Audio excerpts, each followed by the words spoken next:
رسول اللہ یا رسول اللہ یا رسول اللہ یا الحمد للہ رب العالمین والصلاة والسلام على سید الانبیاء واشرف المرسلین وعلى آلہ الطیبین الطاہرین واصحابہ الاکرمین الافضلین وعلى من احبهم وتبعهم بإحسان اجمعین الى یوم الدین. اما بعد فاعوذ باللہ من الشیطان الرجیم. بسم اللہ الرحمن الرحیم.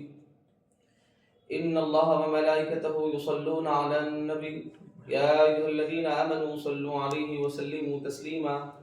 اللهم صل على سيدنا محمد وعلى آله وصحبه أفضل صلواتك وعدد معلوماتك وبارك وسلم.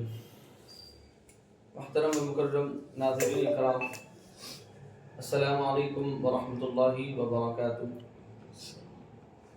الحمدللہ تحریک اصلاح اعمال اور انوار اسلام نیٹ ورک کے زیر اہتمام افضلیت صدیق اکبر کانفرنس لے کر حاضر خدمت ہے. حاضر مکرم الحمدللہ اللہ سبحانہ و تعالیٰ کا کرم اور اولیاء کرام کی دعائیں اور علماء کرام کی نظر کرم اور علماء کرام کی دعائیں کا یہ الحمدللہ ایک خصوصی پروگرام انشاءاللہ ہم لے کر الحمدللہ حاضر خدمت ہے. تحریک اصلاح اعمال کے زیر اہتمام چوتھا افضلیت صدیق اکبر اور انوار اسلام نیٹ ورک کے زیر اہتمام تیسرا خصوصی نشریات لے کر حاضر خدمت ہے. اور یہ بہت ہی خصوصی اور اہم پروگرام ہے جس میں علماء کرام سے سوال اور جواب کا سیشن ہوتا ہے. یہ آج اس کا پہلا سیشن ہے. اس کے بعد اور ایک سیشن نائب مفتی امین الدین صاحب قبلہ کے ساتھ ہوگا اور ایک سیشن مولانا عبدالقدوس قادری صاحب کے ساتھ ہوگا. اور اس پورے پروگرامز کی نگرانی اور سرپرستی نجم المحدثین حضرت علامہ مولانا مفتی سید صغیر احمد نقشبندی صاحب قبلہ شیخ الحدیث جامعہ نظامیہ الحمدللہ فرما رہے ہیں. اور ایک یہ سارے پروگرامز جو ہے آن لائن ہیں اور ایک انشاءاللہ آف لائن بھی انشاءاللہ اس کا جو ہے پروگرام ہوگا انشاءاللہ. اس میں بھی انشاءاللہ آپ ضرور جو ہے شرکت کریں اور ضرور جو ہے یہ سارے پروگرامز کو جو ہے آپ دیکھیں اور اس کو جو ہے اپنے دوست احباب کے ساتھ شیئر کریں. میں جو ہے مولانا کا جو ہے استقبال کرتا ہوں اور جزاک اللہ خیر احسن الجزا. اللہ سبحانہ و تعالیٰ آپ کی کاوشوں اور آپ کے وقت دینے کو اپنے دربار میں اللہ کے دربار میں قبول فرمائے اور اس کا آپ کو اللہ دنیا و آخرت میں اللہ جو ہے اس کا صلہ عطا فرمائے. آئے ہم جو ہے پروگرام کا آغاز کرتے ہیں. کسی شاعر نے کیا خوب کہا ہے، خدا صدیق کہتا ہے نبی صدیق کہتے ہیں. خدا صدیق کہتا ہے نبی صدیق کہتے ہیں. خلندر غوث ابدال و ولی صدیق کہتے ہیں. قسم شہزاد کھا کر ذات باری کی سر منبر، قسم شہزاد کھا کر ذات باری کی سر منبر، میرے صدیق اکبر کو علی صدیق کہتے ہیں. میرے صدیق اکبر کو علی صدیق کہتے ہیں. اور عبدالقدیر بحر العلوم حضرت رحمۃ اللہ علیہ فرماتے ہیں علی مرتضیٰ کے خول پر، علی مرتضیٰ کے خول پر حسرت کا ہے ایمان، علی مرتضیٰ کے خول پر حسرت کا ہے ایمان، محمد مصطفیٰ کا جانشین صدیق اکبر ہے، محمد مصطفیٰ کا جانشین صدیق اکبر ہے. محترم مکرم ناظرین اور حاضرین کرام، بہت ہی خصوصی پروگرام لے کر حاضر خدمت ہے. میں مولانا کا پروگرام میں جو ہے استقبال کرتا ہوں. اہلا و سہلا مرحبا. الحمدللہ یہ ایک خصوصیت بھی ہے ہماری کہ ہم جو ہے نقشبندی بھی ہے. الحمدللہ ہم کو جو ہے خصوصی فیضان ہے صدیق اکبر کا حاصل ہے. شاعر کہتا ہے کہ سلسلہ نقشبند ہے سلسلہ صدیق کا، سلسلہ نقشبند ہے سلسلہ صدیق کا، جو ہو گیا نقشبند وہ ہو گیا صدیق کا. میں مولانا کا مختصر سا جو ہے تعارف بھی پیش کر دوں. حضرت علامہ مولانا خطیب الحجاز مولانا مفتی سید شاہ خلیل اللہ اویس بخاری نقشبندی مجددی قادری صاحب حفظہ اللہ. یہ کوئی محتاج تعارف نہیں ہے، ان کا نام ہی کافی ہے کیونکہ جو کام کرتے ہیں ان کا نام جو ہے خود بخود ہو جاتا ہے. سیدی محدث دکن نے مواعظ حسنہ میں لکھا ہے کہ کوئی کام کرنا بڑی بات نہیں ہے، بس کام کرنا ہی کام ہے. کچھ حضرت کے جو کچھ ایسے جملے ہیں کہ کام کرنا کوئی بڑی بات نہیں ہے، صرف کام کرنا ہی کام کی بات ہے، جو کام کرتا ہے اس کا نام خود بخود جو ہے ہو جاتا ہے. تو حضرت جو ہے محتاج تعارف نہیں ہے، یہ اپنی کام سے اپنی جو ہے پہچان بنائے ہیں. آپ کے بڑی جو ہے خدمات ہے اور آپ کے پروگرامز اور آپ کے جو بھی ایکٹیویٹیز ہوتے ہیں یہ حیدرآباد کے علماء اور سارے لوگوں کے لیے ایک کیا کیا کہتے ہیں ایک پیغام، ایک میسج لے کر آتے ہیں کہ کام کرنے کا یہ بھی ایک طریقہ ہونا چاہیے، اس طریقے سے بھی جو ہے کام ہونا چاہیے. تو مولانا نے چند سالوں میں لوگوں کو بتایا کہ مسجد کو کن کن چیزوں سے جو ہے، صرف مسجد عبادت کی جگہ تو اپنی جگہ پر ہے، مگر مسجد سے کیا کیا دیگر ایکٹیویٹیز ہو سکتی ہے کہ اللہ کرے کہ مصعب کا پیغام عام ہو جائے اور جو ہے ہر مسجد جو ہے ایسے ہی جو ہے ایکٹیویٹی مساجد میں اگر شروع ہو جائے تو پھر جو ہے خاتمے کے لیے کچھ برائی کے خاتمے کے لیے کوئی اور کانفرنس یا کوئی اور جو ہے پروگرام کرنے کی ضرورت نہیں پڑے گی. مسجد اگر لوگوں کا مرکز بن جائے پھر کوئی اور کام کرنے کی ضرورت نہیں پڑے گی. اصلاح کا کام خود بخود مسجد سے، جیسے مسجد نبوی سے جیسے کام ہوتا تھا ویسے جو ہے ہر علاقے کی مسجد سے ہو سکتا ہے. مطلب اس کے لیے بھی میں آپ کو مبارکباد پیش کرتا ہوں. پھر ابھی جو ہے میں آج یہ پروگرام سے یہ بھی آپ لوگوں کو بتا دوں 31 دسمبر کو ہر جگہ برائی ہوتی ہے. مصعب جو ہے اس کا اہتمام جو ہے سال میں ایک مرتبہ جو ہے مصعب شب بیداری کا بھی پروگرام کرتے ہیں. شاید اس کی بھی جو ہے مصعب کے پاس تیاری چل رہی ہوگی. آپ 31 دسمبر کو ضرور جو ہے فیض اللہ حسینی مسجد جو ہے ضرور تشریف لائیں. شاید پروگرام کا شاید ان قریب جو ہے اعلان ہوگا، اس کی جو ہے تیاریاں چل رہی ہوگی. ایسی دیگر ایکٹیویٹیز جو ہے مصعب جو ہے کرتے ہیں. میں ساری چیزوں کے لیے اللہ کی بارگاہ میں دعا گو بھی ہوں اللہ تعالیٰ مزید مصعب کے خاندوں کو مضبوط کرے اور اللہ سبحانہ و تعالیٰ مزید مصعب کو جو ہے آسانیاں فرمائے اور وقت میں برکت دے، صحت دے اور اللہ تعالیٰ مزید جو ہے دین کا کام لے اور سلسلے نقشبندیہ کا خصوصی فیضان اللہ ان سے جو ہے مزید جاری فرمائے. مطلب اسی کے ساتھ میں جو ہے پروگرام کا آغاز کرتا ہوں. ان کے سوال یہ ہے صدیق اکبر رضی اللہ تعالیٰ عنہ کانفرنس میں کہ حضرت سیدنا ابو بکر صدیق کے عظیم کارنامے کیا ہے؟ السلام علیکم ورحمۃ اللہ وبرکاتہ. الحمد للہ رب العالمین والصلاة والسلام علی سید الانبیاء والمرسلین وعلی آلہ وصحبہ اجمعین اما بعد. معزز ناظرین کرام اور شفیق بزرگوں، عزیز ساتھیوں، سب سے پہلے تو میں ان دونوں حضرات کو اور دونوں تنظیموں کو دل کی گہرائیوں سے مبارکباد پیش کرتا ہوں. چونکہ اسے حضرت سیدنا صدیق اکبر رضی اللہ عنہ وارضاہ آپ کے یوم وصال قریب ہے، تو اس ضمن میں سیدنا صدیق اکبر رضی اللہ عنہ وارضاہ کی افضلیت مبارکہ اور آپ کی شان اور عظمت کے حوالے سے یہ پروگرامز کا انعقاد عمل میں لایا جا رہا ہے. اللہ پاک ہمیں عقائد حقہ، عقائد اہل سنت و جماعت پر گامزن رہنے اور اس کی ترویج و اشاعت میں کا حصہ دار بننے کی توفیق نصیب فرمائیں. سیدنا صدیق اکبر رضی اللہ عنہ وارضاہ کے کارنامے اگر میں کہتے بیٹھوں تو شاید ہو سکتا ہے کہ گفتگو جاری رہے، بات ختم نہ ہونے پائے. چونکہ خود اگر آپ میں کہوں تو شاید ہو سکتا ہے کہ بات میں کمی یا زیادتی ہو سکتی ہے، مگر آقا کریم علیہ السلام خود ارشاد فرما دیں کہ جس جس نے مجھ پر احسان کیا میں نے ہر ایک کا احسان ادا کر دیا سوائے صدیق اکبر کے کہ کل صبح قیامت اللہ عز و جل ان کا احسان ادا فرمائے گا. سبحان اللہ سبحان اللہ. سیدنا صدیق اکبر رضی اللہ عنہ وارضاہ کے کارناموں کو اگر ہم بانٹنے بیٹھیں یا پھر اس کا جائزہ لینے بیٹھیں تو کچھ کارنامے ان کے وہ ہے جو اسلام لے کر آنے کے بعد سے ہجرت تک کے ہے. اس میں خصوصیت کے ساتھ جو انہوں نے فوکس کیا تھا کہ غریب، نادار، مسکین، غلام ان لوگوں پر زیادہ توجہ دی، مالی طور پر ان کی اعانت کی. چونکہ کچھ لوگ ایسے تھے جو مؤلفۃ القلوب کہا جاتا ہے، جو ایمان لانا چاہتے ہیں مگر مال کے ڈر سے یا پھر لوگوں کے ظلم و ستم کے ڈر سے وہ رک جایا کرتے ہیں. تو ان لوگوں کے لیے اپنا سب کچھ اثاثہ قربان کیا، سب کچھ اثاثہ. یعنی ایسا نہیں کہ بھئی آدمی کچھ رکھے کچھ لٹائے، نہیں، سب کچھ لٹایا. اب رکھ کے کچھ دینا وہ عام صدقہ ہوتا ہے، سب کچھ لٹا کر اپنی عاجزی اور انکساری پیش کرنا یہ کمال ہوتا ہے، یہ کمال درجے کا صدقہ و خیرات ہوتا ہے. خود آپ کے صاحبزادے فرماتے ہیں جب بابا ہمارے ہجرت کے لیے تشریف لے گئے تو گھر میں 40,000 دینار تھے، وہ سب کے سب ساتھ لے کر گئے. ہجرت پر جتنے تھے سارے لے کر گئے ہر لمحے پر. اگر آپ کو ان کی زندگی کے آپ کو پہلو بتاؤں تو یہ ہجرت سے پہلے کے واقعات ہیں. ہر موقع پر کوئی غریب ہے، پریشان ہے، بس اور وجہ کیا ہے؟ وجہ یہ نہیں کہ بلال حبشی پر ظلم ہو رہا ہے تو مدد کر رہے ہیں، عامر بن فہیرہ پر ظلم ہو رہا ہے تو اعانت کر رہے ہیں، یا پھر لبینہ کو مارا جا رہا ہے، یا عبداللہ بن مسعود کو زدوکوب کیا جا رہا ہے تو مدد کر رہے ہیں، نہیں۔ جب مصطفیٰ کریم علیہ السلام کی چہرے اقدس پر شکن آتا ہے، ابو بکر صدیق اپنے دولت کے دروازے کھولتے ہیں۔ مقصد کیا ہے؟ کہ آقا کریم علیہ السلام کی خوشنودی، رضا، وہ جیسے مل سکتی ہے لی جائے۔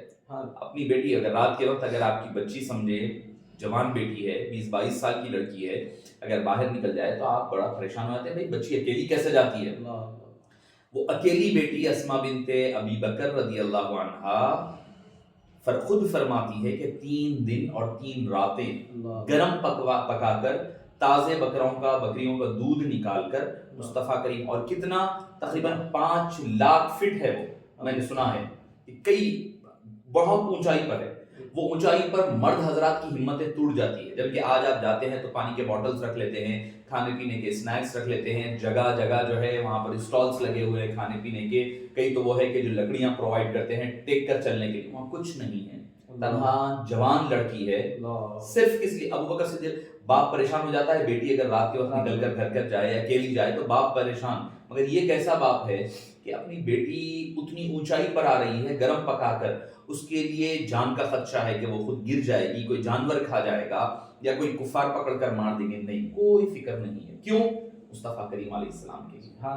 یہ عشق و محبت سب سے بڑا کارنامہ ہے صدیق اکبر کا، سب آل لٹایا، مال لٹایا، اولاد لٹائی، سب، ہم تو اکثر بی بی عائشہ کے حوالے سے ابو بکر صدیق کی قربانیاں، کبھی بی بی اسماء کی بھی تو قربانیاں دیکھیں، وہ اپنی 2 تہبندوں میں 2 حصوں میں باندھ کر لاتی تھی کھانا، حبیب پاک نے دیکھا تو کہا کہ انتی ذات النطاقین، 2 گرہ بانے والی لڑکی کہا، اور آپ کو پتا ہے کہ آپ چونکہ گئے ہیں تو غور کیے ہوں گے، جو راستہ آپ کے غار ثور کی سمت جاتا ہے نا، اس راستے کا نام ہے شارع ذات النطاقین، یعنی سیدتنا اسماء بنت ابی بکر رضی اللہ، مارا اس نے، کس نے؟ ابو جہل نے مارا، تو کان کی جو بالی تھی پردہ پھٹ کر نکل گئی ہے، یہ قربانیاں پہلے، اسلام، مدینہ پاک، ہجرت وغیرہ ساری کارنامے، سب سے بڑا کارنامہ یہ ہے مصطفیٰ کریم علیہ السلام کے دنیا سے پردہ فرمانے کے بعد صحابہ کو سنبھالا ایک سمت، دوسری سمت منکرین زکوٰۃ سے مقابلہ، ارتداد سے مقابلہ، اور پھر جھوٹے نبوت کے دعوے داروں سے مقابلہ، چومکھا ہر طرف سے، ہر لیول سے، ہر مقام سے جو ہے مورچے کھل گئے تھے، ان مورچوں کو سنبھال کر کے اسلام کو بچایا، جس کا ذکر حالانکہ واقعات ہوئے بعد میں، اللہ نے اس کا ذکر قرآن میں پہلے من یرتد الیکم یا ایھا الذین آمنوا من یرتد الیکم، جو آیت کریمہ نازل ہوئی ہے، وہ آیت کریمہ مفسرین فرماتے ہیں سیدنا صدیق، کیونکہ اتنا بڑا ارتداد نہ آپ صلی اللہ علیہ وسلم کے دور میں ہوا نا، اس کے بعد ہوا، یأتی اللہ بقوم یحبهم ویحبونہ اذلۃ علی المؤمنین اعزۃ، تو یہ جو ہے آیت کریمہ سیدنا صدیق اکبر رضی اللہ، تو میں سمجھتا ہوں کہ کارناموں کی بڑی فہرست ہے، عظیم کارنامے آپ کہہ سکتے ہیں کہ جنہوں نے سب ہمارے ایمان کو بچایا، زکوٰۃ کے منکرین کا جواب دے کر کے اسلام کی بنیادوں کو باقی رکھا، اور آقا کریم علیہ السلام سے محبت کیسے کرنا آل اولاد سے بڑھ کر ایک نمونہ ہمارے سامنے پیش فرمایا، صبح قیامت تک کے لیے ہمارے لیے ایک نمونہ ہے۔ سبحان اللہ۔ اسی لیے تو علامہ اقبال جیسی شخصیت کہتے ہیں کہ پروانے کو چراغ تو بلبل کو پھول بس، پروانے کو چراغ تو بلبل کو پھول بس، صدیق کے لیے خدا کا رسول بس۔ اس کے بعد میں اور ایک سوال کی جانب بڑھتا ہوں، حضرت سیدنا صدیق اکبر رضی اللہ عنہ کی وفا کی داستان کیا ہے؟ دیکھیے کہ داستان تو ایسی ہے کہ اتنی طویل ہے کہ اس کو آج تک 14 صدیاں گزر چکی ہے، مکمل قلم بند نہیں ہو سکا، ایسی وفاداری، وفا شعاری کہ دنیا نے مثال نہیں پیش کر سکی ہے۔ وفا شعاری کا معاملہ یہ ہے کہ آپ کی صاحبزادی خود نقل فرماتی ہیں کہ رات آتے تو بے چین رہتے، اللہ، رات بھر بے چین رہتے، پوچھتے ہم بے چین کیوں ہیں؟ بولے اتنی دیر آقا کریم علیہ السلام کے دیدار کی لذت سے محروم رہے، صحبت آقا کریم سے محروم، یہ وفا ہے۔ یہ وفا ایسا نہیں کہ کسی کی محتاج نہیں، کسی کے دکھانے کے لیے نہیں، سب کچھ لٹا دینا۔ وفا جو ہوتی ہے نا، وفا جو عشق میں ہوتی ہے، تو وفا جو عشق میں ہوتی ہے تو پھر جفا جو عشق میں ہوتی ہے تو پھر جفا ہی نہیں، ستم نہ ہو تو محبت میں کچھ مزہ ہی نہیں. تو وہ معاملہ حضرت سیدنا صدیق اکبر کا تھا کہ آپ نے ہر مقام پر، چاہے وہ غار ثور کی بات ہو، سفر ہجرت ہے، سفر ہجرت جا رہے ہیں سرکار دو عالم سے، حدیث پاک میں آتا ہے کبھی رائٹ آ جاتے، کبھی لیفٹ آ جاتے، کبھی سامنے کبھی پیچھے. سرکار نے پوچھا ابوبکر کیا کر رہے ہو؟ مصطفیٰ جو دلوں کے حال جاننے والے سرکار پوچھ رہے ہیں کیا کر رہے ہو؟ وہ کہنے لگے کہ میں خیال کرتا ہوں، صرف خیال، کہ ہو سکتا ہے کہ دشمن ادھر سے آ رہا ہے، وہ تیر چلائے تلوار چلائے تو میں چاہتا ہوں کہ پہلا تیر مجھ پر پڑے بعد میں آپ پر پڑے. کبھی سوچتا ہوں ادھر سے آ رہا ہے تو ادھر آ جاتا ہوں، کبھی ادھر کبھی ادھر. تو یہ وفا آقا کریم علیہ السلام کے ساتھ غار ثور میں کس نے کہا تھا بھائی؟ کون سی بخاری کی حدیث میں ہے، کون سی قرآن میں ہے کہ جاؤ جا کر کے اپنی جان کو ہتھیلی پر لے کر جا کر کے ٹھہر جاؤ؟ تو حضرت سیدنا، اور اچھا وفا کی بات آئی تو روح البیان میں ایک واقعہ نقل ہے کہ آقا کریم علیہ السلام نے حضرت صدیق اکبر کو کہا کہ میری انگوٹھی لے جاؤ، ختم، یعنی آپ صلی اللہ علیہ وسلم پہ اسٹیمپ بنا کر لو، یا اللہ کے نام کا بناؤ، اللہ کا نام لکھوا کر کے لے کر آؤ. صدیق اکبر گئے، جا کر کے سوچنے لگے کہ سرکار نے تو فرمایا اللہ کے نام، یہ حکم ہے یہاں. دیکھیے بعض وقت یہ ہوتا ہے کہ حکم ماننا ادب کا تقاضا ہے، مگر ادب کا ادب یہ ہے کہ جہاں پر اپنے محبوب کی شان میں کمی نظر آ رہی ہو تو وہ مقام پر ادب کو بھی نہ ماننا وہ ادب کا ادب ہوتا ہے. مولا علی مشکل کشا نے صلح حدیبیہ کے موقع پر نام نہیں بیٹھا، بولے سرکار یہ نہیں ہو سکتا. سرکار فرمایا میں کہہ رہا ہوں، بولے یہ نہیں ہو سکتا سرکار آپ کچھ بھی فرما دیجیے. حضرت صدیق اکبر نے سوچا کہ اللہ کا نام، اللہ کو ہم نے پہچانا رسول اللہ سے، تو اللہ کا نام ہو رسول اللہ کا نام نہ ہو یہ تو ہو ہی نہیں سکتا. آپ نے محمد رسول اللہ لکھوا دیا. اب جب لے کر آئے تو ایک روایت یہ بھی ہے کہ اس کے نیچے جو ہے ابوبکر صدیق کا نام بھی لکھا ہوا ہے. تو سرکار دو عالم صلی اللہ علیہ وسلم بڑا خفا ہوئے کہ میں تو اللہ کا نام کہا تھا، انہوں نے تم نے میرا نام لکھ دیا، چلو یہ پھر بھی ایک ٹھیک ہے، اور اپنا نام بھی. تو حضرت جبریل امین آئے اور آ کر کے فرمایا، چونکہ یہ روایت کے اعتبار سے ضعیف ہے مگر فضائل کی باب میں ہے تو وفا کی بات کہہ رہا ہوں. تو حضرت سیدنا جبریل امین نے کہا یا رسول اللہ صلی اللہ علیہ وسلم یقیناً آپ نے اللہ کا نام کہا، آپ کا غلام یار غار یہ چاہتا تھا کہ آپ میں اور خدا میں جدائی نہ ڈلے، اسی لیے انہوں نے محمد رسول اللہ لکھوایا. تو اللہ نے کہا کہ جب ایسا عاشق ہو تو عاشق و معشوق میں، محب و محبوب میں وفاداری کا اپنا امتحان پیش کرنے، علامت پیش کرنے والے کا بھی کچھ مقام ہو، اسی لیے اللہ نے اپنے اذن سے، اپنے حکم سے وہ نام کو کندہ کروایا ہے. تو وفا شعاری کے بے مثال آپ کی، بلکہ میں کہوں تو اگر وفا شعاری کی علامت اگر کوئی ہے تو سیدنا صدیق اکبر رضی اللہ عنہ کی ذات ہے. کسی بھی معاملے میں اٹھا لیں، چاہے آپ صلی اللہ علیہ وسلم کے لیے مال خرچ کرنا، اولاد کا پیش کرنا، اور خود فرمائے، پوچھا گیا کہ ابوبکر آپ کو دنیا میں سب سے زیادہ کیا پسند ہے؟ فرمایا 3 چیزیں. سب سے پہلی چیز آقا کریم علیہ السلام کے چہرے کو تکنا، سب سے پہلی چیز مصطفیٰ کریم علیہ السلام کے چہرے کو تکنا، دوسری چیز آقا کریم علیہ السلام کے راستے میں مال کا خرچ کرنا، تیسری چیز میری بیٹی کا آقا کریم علیہ السلام کی نکاح میں رہنا. آپ سمجھ رہے ہوں گے کہ معمولی بات ہے؟ نہیں، کوئی معمولی بات نہیں، کوئی معمولی بات نہیں. ایک مرتبہ ایک شخص آیا، آنے کے بعد کہا کہ مجھے سرکار نے بھیجا ہے، مجھے کچھ ضرورت ہے. لے جا کر اپنا گھر کا جو تجوری تھی کھول کر کہا جتنا ہونا ہے لے کر چلے جائے، کیونکہ یہ میرا نہیں ہے. ان لی و مالی لک یا رسول اللہ، بے شک میرا پورا کل مال سب کچھ میں خود آپ کا غلام ہوں. مالی لام کا جو استعمال ہوا ہے نا مملکت کے لیے ہے، وہ یعنی میرا سب مال آپ کا ہے. تو غلام کا کمایا ہوا مال غلام کا نہیں ہوتا، شریعت کے روح سے غلام کا مال مالک کا مال ہوتا ہے. میں خود مصطفیٰ کریم کا غلام ہوں. کل کے دن کوئی بیٹا آ کر کے دعویٰ نہ کرے کہ میرا مال میرے باپ نے خرچ کیا تھا آپ کے اوپر، کہے نہیں، کیونکہ لی بے شک میں خود پورے کا پورا مصطفیٰ کریم کا ہوں. تو یہ تجھے جتنا چاہیے لے کر چلا جا. پھر بیٹی کا دینا، بیٹی کم عمر، حبیب پاک صلی اللہ علیہ وسلم کی عمر میں فرق، ایک وفا شعاری دیکھیے، وفا کی داستان.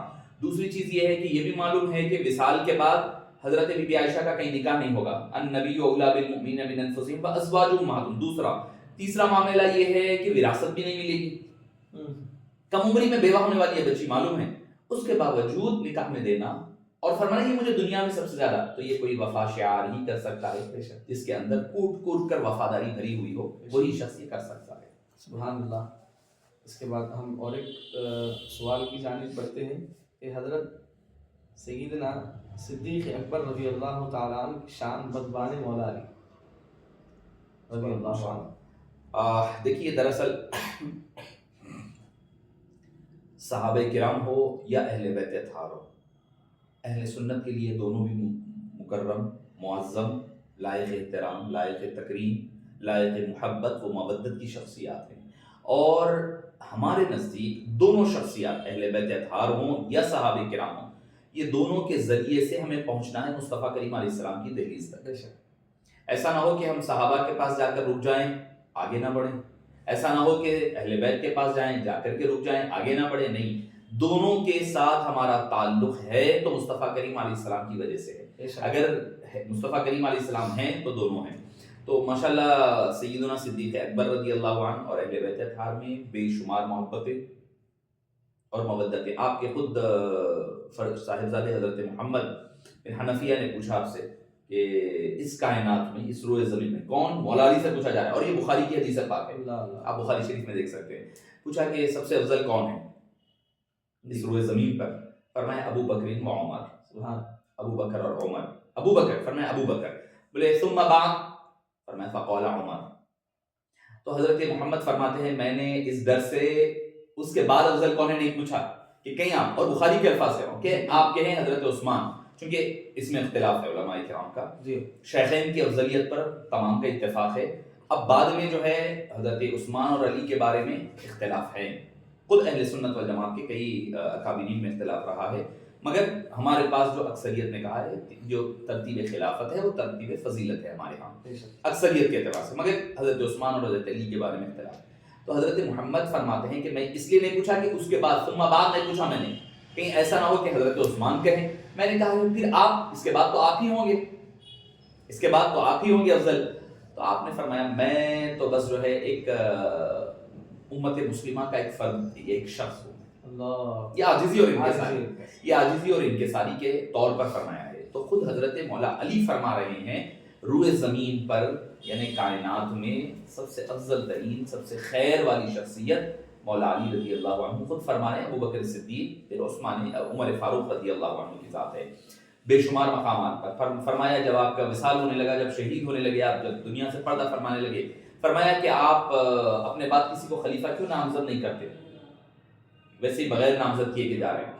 تو آپ نے فرمایا کہ جیسے آقا کریم علیہ السلام نے تشریف لے گئے تھے، یعنی وضاحتاً جیسا کہ زبانی طور پر آپ نے خلافت کا اعلان کیے بغیر اشارات واضحہ کے ذریعے سے آپ نے حضرت صدیق اکبر کی خلافت کا اعلان فرمایا ہے، مگر ظاہری طور پر نہیں فرمایا، اسی لیے میں جو ہے اعلان نہیں کر رہا ہوں، مگر آپ صلی اللہ علیہ وسلم کے بعد جن کے ہاتھ پر بیعت کی تھی وہ سب سے افضل ترین تھے، حضرت سیدنا مولا مشکل کشا فرماتے ہیں، اور کئی مقامات پر فرمایا ابو بکر صدیق ہر کام میں آگے رہنے والے، ہر کام میں مولا علی فرما رہے ہیں ہر کام میں سبقت لے جانے والی شخصیت کا نام سیدنا صدیق اکبر رضی اللہ عنہ وارضاہ، بے پناہ محبتیں، بے پناہ الفتیں، چاہتیں۔ اب یہ ہے کہ لوگوں نے اس کو تفریق کی ہے اپنے اپنے غرض کے لیے، اپنے آپ کے لیے، ورنہ تو ان کے درمیان کوئی تفریق، کوئی جدائی کچھ نہیں تھی، کچھ نہیں تھی، اور ایسا بھی نہیں کہ کوئی بات ڈھکی چھپی ہے، بلکہ بالکل علانیہ طور پر، واضح طور پر فرمایا گیا۔ ایک اور حدیث پاک ہے جس میں جو ہے ایک صحابی تھے، میں نام بول رہا ہوں، حضرت مقداد ہے غالباً، وہ بازار میں مولا علی رضی اللہ عنہ سے ملاقات ہوئی تو وہ تھوڑا سا رونے لگے، غمزدہ نظر آئے، مولا مشکل کشا نے پوچھا کہ کیوں؟ تو انہوں نے کہا کہ لوگ مجھے لعن طعن کر رہے ہیں کیونکہ میں آپ کو افضل کہہ رہا ہوں، لوگ لعن طعن کر رہے ہیں۔ تو آپ انہیں لے کر اپنے ساتھ لے جا کر کے فرمایا کہ خیر امت جو ہے وہ سیدنا صدیق اکبر رضی اللہ عنہ کی ذات بات ہے، کون سی مولا علی کے الفاظ ہیں۔ اب بھائی کوئی کہے گا کہ بھئی فلاں کا قول ہے، فلاں کا قول ہے، میں اس سے پہلے بھی کہا ہوں یہ بات، میں کہتا ہوں بھئی یقیناً ہوگا، اگر کسی کا قول ہوگا تو ہوگا، ہم چونکہ سادات ہیں، حسینی سادات ہیں، مولا مشکل کشا کی اولاد ہے، تو ہمارے لیے تو لائق اعتبار، لائق محترم جو قول ہوگا وہ مولا علی ہمارے جد کا ہوگا۔ وہ جد کا قول کیا ہے؟ سیدنا صدیق اکبر رضی اللہ عنہ افضل ہے۔ تو ہمارے لیے سب سے افضل ترین بات مولا اپنے جد یعنی مولا مشکل کشا رضی اللہ عنہ وارضاہ کا قول مبارک ہے۔ ہاں، اس کے بعد ہم اور ایک سوال کی جانب بڑھتے ہیں۔ محبت اہل بیت اور حضرت ابو بکر صدیق رضی اللہ تعالیٰ، جیسے میں نے کہا نا آپ کو کہ ان دونوں کے درمیان بے پناہ محبتیں ہیں، بے پناہ پیار ہے، بے پناہ محبت ہے، بے پناہ الفت ہے، بے پناہ کیا کہیں کہ رواداریاں ہیں، بے پناہ جو ہے ایک دوسرے کا عزت و تعظیم ہے، بے پناہ ادب و تکریم ہے ہر دو کے لیے. سیدنا صدیق اکبر رضی اللہ عنہ فرماتے ہیں کہ میں اپنی اولاد پر مصطفیٰ کریم علیہ السلام کی اولاد کو فوقیت دیتا ہوں. اللہ اس سے بڑھ کر اور کیا ہوگا محبت کا معیار؟ اس سے بڑھ کر کوئی معیار نہیں ہو سکتا. کہتے ہیں میں اپنی اولاد پر مصطفیٰ کریم علیہ السلام کی اولاد کو فوقیت دیتا ہوں، ان کو افضل مانتا ہوں، ان کو بڑا جانتا ہوں، اس کے بعد میری اولاد کا نمبر آئے گا. اب آپ اندازہ لگائیے اس سے بڑے. اور بخاری شریف کے الفاظ ہے کیا کہ میں نے ہجرت کیوں کی؟ اللہ کے رسول اور ان کی قرابت کی محبت کی خاطر میں نے ہجرت کی ہے. ہجرت کا ریزن بتا، اتنا بڑا کام، سب کچھ چھوڑ چھاڑ کر چلے جانا، اپنا گھر دار بار، اور گھر دار بار بھی کیا اپنے جوان بچیوں کو چھوڑ کر چلے گئے مکے میں. مکے میں بی بی عائشہ بھی مکے میں ہیں، حضرت اسماء بنت عمیس بھی مکے میں ہیں، ان کی اہلیہ صرف تنہا گئے سرکار کے ساتھ، پوری فیملی مکے میں ہے. حضرت ابوبکر صدیق سب کو گھر بار کو چھوڑا، پیسہ لے کر سب لے کر یار غار حبیب پاک کے ساتھ چلے گئے بتلانے. اور وہ ہجرت جس کے بارے میں کہا جاتا ہے کہ من ہاجر الی اللہ و رسولہ، جو اللہ اور اللہ کے رسول کے لیے ہجرت کرتا ہے تو وہ ایسا ہے جیسے کہ گناہوں سے ایسے پاک ہو جاتا ہے جیسے بالکل ہی بے پاک صاف ہو جائے. تو ایسا بڑا عمل وہ فرما رہے ہیں مصطفیٰ کریم اور ان کی آل کی خوشنودی کے لیے کیا ہوں میں. تو آپ اندازہ اس بات سے لگائیں. پھر ایک مرتبہ فرماتے ہیں کہ میں مسجد نبوی سے باہر نکل رہا تھا تو دیکھا کہ حضرت سیدنا صدیق اکبر رضی اللہ عنہ اور علی دونوں ہیں. امام حسن ملے، امام حسن کو لے کر کاندھوں پر بٹھا لیا حضرت ابوبکر صدیق نے، اور فرمانے لگے کہ حسن تم جو ہے اپنے باپ علی سے نہیں بلکہ مصطفیٰ کریم سے زیادہ مشابہ ہو. یہ محبت. اور کون ہے جس کو کہا جا رہا ہے افضل البشر بعد الانبیاء بالتحقیق، خلیفۃ المسلمین ہے، خلیفہ اول ہے، جن کی نیکیاں انبار پڑے ہوئے. یہ مقام و مرتبہ بھائی کسی میں اگر چھوٹا موٹا عالم بن جائے آدمی تو اکڑ آ جاتی ہے، سینہ تن جاتا ہے، گردن رومیت سے جھکتی نہیں ہے. مگر صدیق اکبر ہے، بعد از انبیاء سب سے افضل ترین شخصیت ہے، وہ مولا حسن کو اپنے کاندھے پر بٹھائے ہوئے. تو اب آپ حقیقی محبت کا اندازہ، اکیلے میں محبت نہیں، ہمارے پاس ہوتا ہے ہم کسی سے محبت کرتے ہیں اکیلے میں تو اچھی ادب احترام سے پیش آتے ہیں، مگر 4 لوگ آ جاتے ہیں تو ذرا جان مار کر کہیں اپنی عزت میں کوئی مقام میں فرق نہ آ جائے. صدیق اکبر مسجد نبوی سے باہر نکل رہے ہیں تمام صحابہ کے سامنے اپنے کاندھے پر بٹھائے ہوئے ہیں. آپ اندازہ لگائیے کہ کیا معیار ہے ان کی محبتوں کا، ایک دوسرے کے ساتھ الفتوں اور چاہتوں. سبحان اللہ سبحان اللہ. اس کے بعد ہم اور ایک سوال کی جانب بڑھتے ہیں کہ کیا حضرت سیدنا صدیق اکبر رضی اللہ تعالیٰ عنہ فرشتوں سے بھی افضل ہیں؟ دیکھیے ہمارے سوال جو ہے چونکہ اکثر عمومیت اس میں 2 پہلو ہیں. ایک پہلو یہ ہے کہ اگر آپ نصوص کے حوالے سے دیکھیں گے تو ایک بات تو واضح ہے کہ اہل سنت والجماعت کا یہ اتفاق ہے کہ ملائکہ بشری یعنی رسول بشری یعنی انبیاء اکرام، انبیاء اور رسول جو ہیں وہ ملائکہ سے افضل ہیں. یہ اہل سنت والجماعت متفق عقیدہ ہے اس پر. اللہ عز و جل کے بعد بزرگ ترین ذات آقا کریم علیہ السلام کی، اور اس کے بعد سارے رسول اور انبیاء ہیں، اولو العزم، پھر رسول، پھر انبیاء اکرام، اس کے بعد ملائکہ کا نمبر ہے. اب یہاں پر سوال یہ ہے کہ رسول ملائکہ کا بشر سے تقابل، تو جس پر فتویٰ ہے اور جس پر اتفاق ہے اجماعی عقیدہ یہی ہے کہ فرشتے افضل ہیں، اس کے بعد انسان بشر ہے. کیونکہ اللہ نے ان کو رسول کہا ہے، وہ اللہ تعالیٰ کے راست طور پر رابطے میں ہوتے ہیں، وہ مقام و مرتبہ کسی اور کو نہیں ملتا ہے. اور ان کو گالی دینا یا ان کے لیے برا بھلا لفظ، ان کا انکار کرنا، یہ ہمارے ایمان کا حصوں میں سے ملائکہ، تو لہٰذا ملائکہ تمام بشر سے افضل ہے. اب ایک جو قضیہ، ایک جو بات ہے جس پر جو ہے گفتگو ہوتی ہے وہ یہ کہ افضل البشر جو ہے ملائکہ ہوتے ہیں، اشرف المخلوقات کہا جاتا ہے، اشرف المخلوقات، اور فرشتوں کو ان کے آگے جھکایا گیا، سجدہ ریز کیے گئے حضرت آدم علیہ السلام. تو اس میں اشرف المخلوقات کون کون ہوں گے اس پر بحث ہوئی ہے. اکثریت نے کہا ہے کہ وہ صرف انبیاء کرام اور رسول اعظام ہیں، اس کے بعد ملائکہ ہے، اس کے بعد اب رہی بات صدیق اکبر کی، تو صدیق اکبر انسانوں میں سب سے افضل ہے. انسانوں میں انبیاء اور رسولوں کے بعد سب سے افضل شخصیت حضرت سیدنا صدیق اکبر. بعض وقت ہوتا یہ ہے کہ کوئی وفور محبت کی وجہ سے، وفور غلبے کی وجہ سے غلو ہو جاتا ہے، ہونے کی وجہ سے بعض حضرات جو ہے تھوڑا لاجیکل چیزوں کے بارے میں ہاں اس پر ہوئی ہے، ایسا نہیں ہے کہ گفتگو نہیں ہوئی ہے، علماء کرام نے محدثین نے اس پر گفتگو یقیناً کی ہے، مگر جس پر اکثریت نے جن اکابرین نے اس پر گفتگو فرمائی ہے، چاہے وہ امام نووی اٹھا لیں آپ یا پھر حضرت امام احمد رضا خان فاضل بریلوی، بڑے اکابرین کو اگر ہم پڑھتے ہیں تو یہی کہتے ہیں کہ ملائکہ افضل ہیں، اس کے بعد سیدنا صدیق اکبر رضی اللہ عنہ، جیسے حضرت جبریل امین ہے، اسرافیل علیہ السلام، میکائیل، یہ چاروں فرشتے وغیرہ ہیں، ان کے بعد جو ہے انسانوں میں حضرت سیدنا صدیق اکبر کا مقام و مرتبہ تمام انبیاء کرام کے بعد افضل ترین ہے۔